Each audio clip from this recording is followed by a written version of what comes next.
So good morning everyone, কেমন আছেন আপনারা? আশা করি সবাই ভালো আছেন। আমার একটা নতুন ভিডিওতে সবাইকে স্বাগত জানাই। আজকে হচ্ছে বৃহস্পতিবার, আর বৃহস্পতিবারে আমাদের বাড়িতে হয় নিরামিষ। তার জন্য সকাল সকাল উঠে দেরি করলাম না, টুকিটাকি একটা জিনিস দরকার বা সবজি দরকার ছিল, তার জন্য ঝট করে ভাতটা করে নিয়ে এসে রান্নার কাজে নেমে পড়লাম। তার মধ্যে আমার বন্ধু যে শান্তনু, সে গিয়েছে বাড়িতে, সে আজকে আসবে। আর আমার বোন, ওরও ডে অফ আছে কিন্তু ও একটু রেস্ট নিচ্ছে। তো আমি বললাম তুই রেস্ট নিয়ে, ততক্ষণ আমি সবজি কাটাকাটি করিনি। তো মোটামুটি সবজি কাটাকাটি করছিলাম, তার মধ্যে সে উঠে গেল।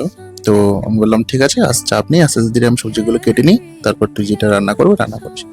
তো আজকে যেটা প্ল্যান হলো, যেহেতু বৃহস্পতিবার, ভাবলাম যে সব ধরনের সবজি দিয়ে একটা ঘেট বা লাবড়া যেটাই বলুন সেটা প্রিপেয়ার করব। তো সেই জন্য সে যে দরকারি সবজিগুলি ছিল সেগুলো আমি কেটে নিচ্ছি। চলো আমি সবজিগুলি কেটে নিই, ততক্ষণ আপনারা দেখুন যে কি কি সবজি দিচ্ছি তার মধ্যে।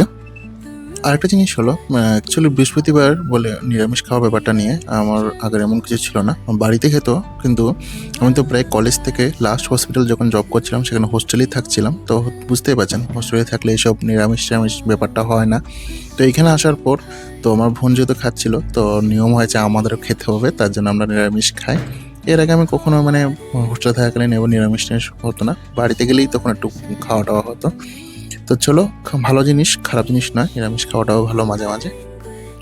তো সবজিগুলো কাটাকাটি করছিলাম, তার মধ্যে আমার যে রুমমেট বন্ধু শান্তনু, সে চলে এসছে। আর বাড়ি থেকে আসার সময় অনেকগুলি জিনিস টিনিস নিয়ে এসেছিল। আর দ্বিতীয়ত হচ্ছে একটা ফেভারিট জিনিস আমাদের, শুটকি, সে নিয়ে এসেছিল। তো ওইগুলো গোছাগুছি করছিলাম, প্লাস ওর সাথে গল্প করছিলাম। বাড়িতে গিয়ে এসে বন্ধু বান্ধবদের সাথে একটু ঘোরাঘুরি করছিল, ওই ব্যাপারে কথা বলছিলাম যে কোথায় গিয়েছিল কি না। তো ওইগুলো বলতে বলতে বাকি ভিডিওগুলো আমি আর কভার আপ করতে পারিনি। তো ওর সাথে গল্প করতে করতে আমাদের মোটামুটি রান্নাও কমপ্লিট হয়ে গেছিল, কারণ ও এসে ডিউটিতে যাবে। তো দেরি করলাম না, তাড়াতাড়ি করে রান্না করে নিলাম, তার জন্য রান্নার ভিডিওটা আমি আর দেখাতে পারলাম না। তো চলো খেয়ে নিই, খাওয়া দাওয়া করার পর টুকটুকি কাজ দাজও আছে, সেগুলো হালকা কাজ করবো। যে বন্ধুবারে শুধু ভারী কাজ করব তা নয়, আজকে ভাবলাম একটু রেস্ট করব। তো স্নান দান করে নিলাম, স্নান দান করে এসে ভাবলাম যে একটু ঠাকুর টাকুর দিয়ে দিই, পুজো দিয়ে দিই। তো দেরি করলাম না, স্নান দান করে ফ্রেশ হয়ে একটু ঠাকুর পুজো দিয়ে দিলাম। বলতে গেলে আজকের দিনটা পুরো আমি ঘুমিয়ে কাটিয়েছি। আজকে প্ল্যানটাই ছিল যে বেশি কাজ করব না, হালকা কাজ করব। তো ঠাকুর ঠাকুর দিয়ে প্ল্যান করলাম যে ভাতটা রান্না করে নিই, বাকি সব তো সবজি টবজি আছে, আর কিছু রান্নার দরকার নেই, শুধু ভাতটাই ছিল। তো ভাতটাই আমি বসিয়ে দিলাম, বসিয়ে দিয়ে তারপর ভাবলাম বাকি যে মুভি টুভি বা কার্টুন আছে সেগুলো দেখবো। তো বন্ধুরা, আজকের ভিডিওটা এতটুকুই, বাকি ভিডিওটা আমি কভার আপ করতে পারিনি, কেননা তখন যখন কাজ করছিলাম আমার একটা কলিগ ফোন করছিল, ওর সাথে কথা বলতে বলতেই 2-3 ঘন্টা চলে গিয়েছিল।